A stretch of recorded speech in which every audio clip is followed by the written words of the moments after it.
Well, as many as you know, we are going through a series, and it's all about decision making, where we study the decision making principles in the Bible, and then hopefully you'll be able to apply those principles to the decisions you make in your life. Now, when I make a decision, I don't know if this is true for you, but for me, I don't like to make gut decisions. Shoot from the hip, let's just go and do it this way. No, I really like, if I'm going to make a decision, to study it, to look at all the different angles, and to really then, after a period of discernment, say, okay, I think this is the right choice. At least that's my preference. And I had an experience that related a little bit to this. As many of you know, I went up to Minnesota for Christmas. That's where my wife is from, and we stay with her family up there. And one of my favorite things about being up there was that my wife's family's house has these big windows that look out on their wooded backyard.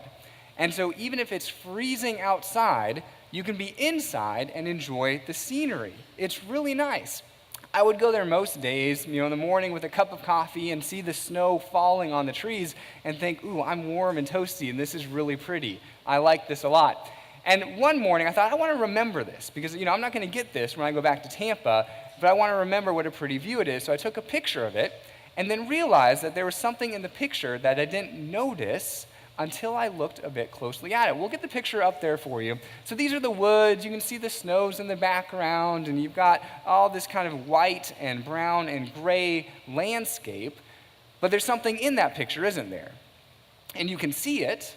It's there. It's been there the whole time. But you have to look for it. You have to look closely at it. You have to study it a little bit to realize it's there. And once I realized it was there, I wanted a closer up picture, so I took another one to make it more clear. But there's a cardinal right there in the trees, this flash of red in this sea of white and snow. And it really stood out to me, and I thought, I'm going to take that picture because I want to remember that. That's kind of a cool scene. Well, decision making is sometimes like this, isn't it? Where you have the landscape in front of you. You have your life. You have the decision that you are faced with making, and you know the answer's there. The solution is there. The right decision is there, but it's not always immediately apparent. You need to study it a bit. Maybe look at it from different angles to say, okay, what is the solution that best fits what I would like to do? And so this morning, we're going to look at the decision-making principles that come from the Bible, but we're going to look at one that you really have to study from two different angles. And so as we do, I want you to kind of remember this scene and how we do that in our life, because the angles are speaking about the same principle, but you're looking at it two kind of different ways, okay? So the first one comes from the book of Ecclesiastes, a really fun read if you've not read that one recently. But Ecclesiastes in chapter 11 says this. This is our first angle. Farmers who wait for perfect weather never plant. If they watch every cloud, they never harvest. Another translation that paraphrases the Bible puts it this way. If you wait for perfect conditions, you will never get anything done. How true is that for you? Perhaps there's times where you're trying to make a decision and you have several good options in front of you, but you don't have a perfect option in front of you. And so you're paralyzed by the choices.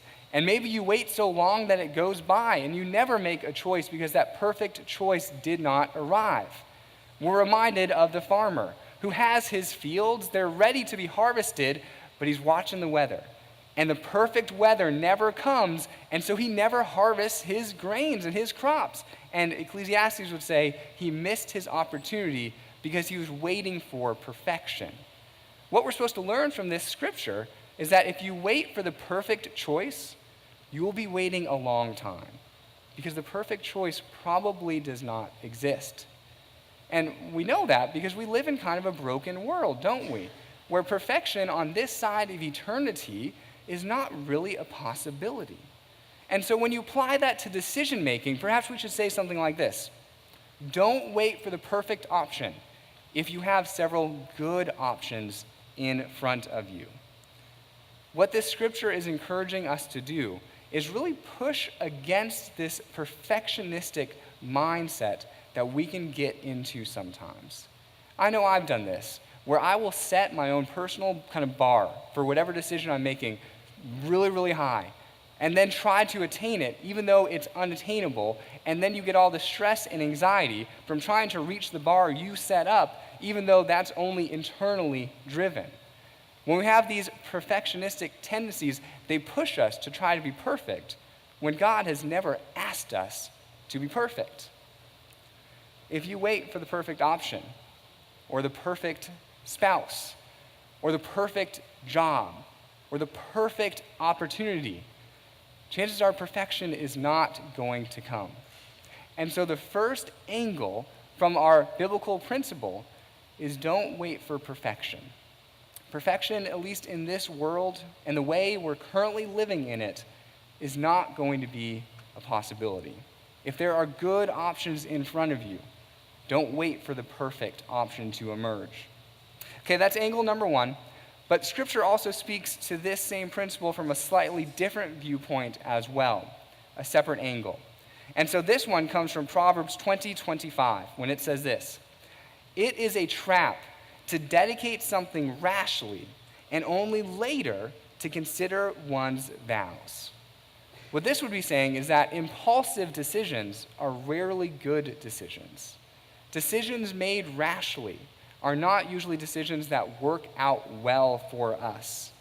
And so if the first angle was don't wait for perfection, the second angle would say, well, but don't act rashly either when you have a decision to make. When I think about rash decision making, to me it feels like that gut reaction of like, well, this feels good, so I'm just going to go do it. And it's not until later, when you reflect on it and look back on it, where you say, I probably could use some more planning on that one. I don't think that worked out as well as it would have if I approached it more intentionally. This is I'm checking out at Publix and I'm kind of hungry, and I see a Snickers, okay, I'm just going to go buy it. It's that sort of impulsive decision, where there's nothing inherently wrong with buying that Snickers, but there's a reason they put it there. They know our minds like to act a little rashly, a little impulsively sometimes, and so they stick all the candy right at the checkout to encourage that sort of thing. That's fine for a Snickers, but when you're doing a bigger life decision, you don't want to act impulsively. You don't want to act rashly.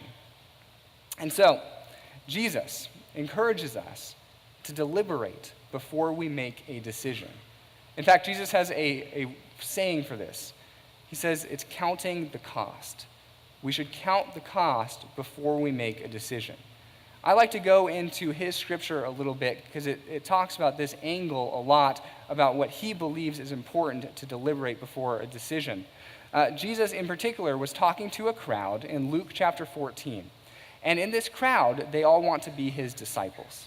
They want to follow him. And so he's sharing with them, this is how that can be done. This is how you can be one of my disciples.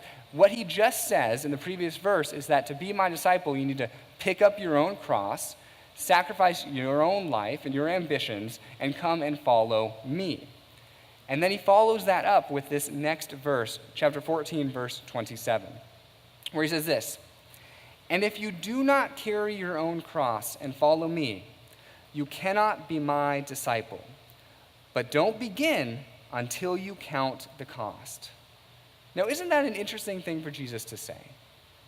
I would anticipate that if there's a whole group of people that want to be Jesus' disciples, he would say something like, yes, everybody come, follow me, it's going to be great. And I think Jesus does want everyone to come and follow him, but that's not how he says it. He says, no, if you want to follow me, make sure you count the costs of what it will take to come and be my disciple. What he's getting at is that every decision we make will cost us something. And we need to realize that before we go in and make that certain decision. The same is true for following him. And so he goes on and, in the next verse and gives some examples of what the cost of being a disciple really looks like. He says, "For who would begin construction of a building without first calculating the cost to see if there is enough money to finish it? Otherwise, you might complete only the foundation before running out of money. And then everyone would laugh at you. They would say, there's the person who started the building and couldn't afford to finish it." Well, that's not what we want, right? Don't want to be known as the people who started building something and only end up with the foundation and not the walls, so that people walk by and laugh at you, saying, well, they didn't plan very well. And Jesus is saying, you don't want that in your faith either. If you're thinking about following Jesus, probably the most important decision any of us will ever make, he's saying, I want you to know what that's going to cost you. In fact, he goes on and gives another analogy. In verse 31, he says, or what king would go to war against another king without first sitting down with his counselors to discuss whether his army of 10,000 could defeat the 20,000 soldiers marching against him? And if he can't, he will send a delegation to discuss terms of peace while the enemy is still far away. So the same principle is true whether you're a builder constructing a building or a king constructing an army. You need to count the costs of what that decision will cost you before you go and make it. Jesus encourages us to really think about that. What is it going to cost me if I choose door A and not door B? Or if I do this opportunity and not that opportunity? And I would encourage us to think too, not just the plain costs that are out there, but what are the hidden costs? What are the emotional costs? What will it really cost me if I choose to make this decision? So Jesus is framing all of this in a discussion of what it means to be his disciple. But it really could apply to anything, couldn't it? Any decision that you have to make, it's important to know what it's going to cost you. And so I would encourage you, I think like I did a couple weeks ago, to pick a decision in your life, something you're thinking about, or something that you know in the next couple of weeks or months you're going to have to go decide and work out. What is that for you? It could be something small. It could be something larger. Who knows? We make decisions each and every day. But what does it look like for you to count those costs? What does that feel like? What does it mean for you to really say, okay, if I go this way, it's going to cost me this. If I go this way, it's going to cost me that. What is that for you and whatever you are dealing with? This really works for any decisions we make. But as I said, Jesus is talking about it in the context of following him, the most important decision. And so he concludes this section in verse 33, saying, so you cannot become my disciple without giving up everything you own. What Jesus is saying is that it's going to cost you everything. If you count the costs, it's going to cost you everything to follow Jesus. Now, we would say, hopefully if you're following Jesus for a while, you'd say, but what you get back is your true life, the abundant life that Jesus talks about. Yeah, it costs you yourself. It costs you your ambitions, maybe your desires to go and be Jesus' disciple. But what you get back is a true life that you get to live. And so it does cost us everything. But then it allows us to be the true people, the true disciples that God wants us to be and live. So as we started at the beginning, you have this idea that perfection does not exist, so don't wait for it if you're trying to make a decision, but we shouldn't act rashly either. We should count the costs, decide what is this decision going to cost me. You have those two angles on the same principle of decision making. We could summarize it probably like this: count the costs and then act. Count the costs. Know what that decision is going to cost you. But once you've done that, once you've done the work, done the background, and have a pretty good idea of what it will cost you, be bold enough to act. Don't wait around for the perfect decision, because every decision is going to have pros and cons. It's going to have things that will go better than others. Once you have those, have the confidence and boldness to say, okay, I'm going to act. I have the information that I need. Let's use an analogy, something that a life example that we can then apply this to. Something I've heard over and over when I'm in this sort of ministry context is conversations with high school seniors who don't know where to go to college. That to them is a big decision. And I bet you can remember that. When you went through that time period of picking a college, you don't want to pick the wrong choice, do you? You want to make sure that wherever you go is going to be the right spot for you. And so there's a lot of stress and anxiety that comes with picking the right college and ending up where you should end up. And so if you are one of these high school seniors who is stressed and has a lot of anxiety about picking something that's right, let's apply the biblical principles to say, well, what should we do in this situation? The first thing you do is you count those costs, right? Which in college is the literal costs, as well as everything else. How much scholarships am I getting? What sort of school is it? Does it have the sort of things I'm interested in studying? You do the work. You get that on paper. You make all the lists and on and on and on. And what I've noticed is that the most high school seniors that I've talked to are really good at that part. They've got good family systems that encourage them, and they're good at counting the costs and making their lists and narrowing it down to a couple of good schools that they're interested in. And then they have a lot of trouble because they don't want to pick wrong. They don't want to choose one school if the other school would have been better. But what this scripture encourages us is that once you've done the work and once you've counted the costs, you don't have to worry about picking wrongly because you've done the work.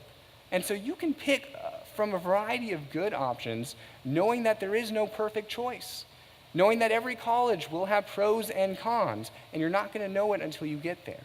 And so what I encourage those high school seniors to do is do the work, but then act.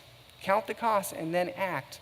And know that whatever you choose, God's going to go with you into that circumstance.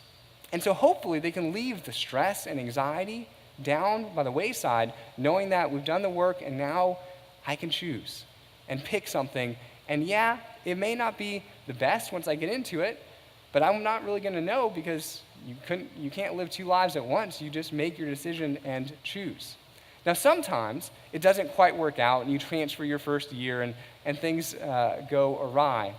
But for the most part, once you've counted the costs, the scriptures will encourage us to act boldly enough to say, no, this is the decision I'm going to make, and I'm going to have peace with that because I know that God is going to go with me. In fact, probably how we could summarize these biblical principles when we merge the two angles together would be to say something like this.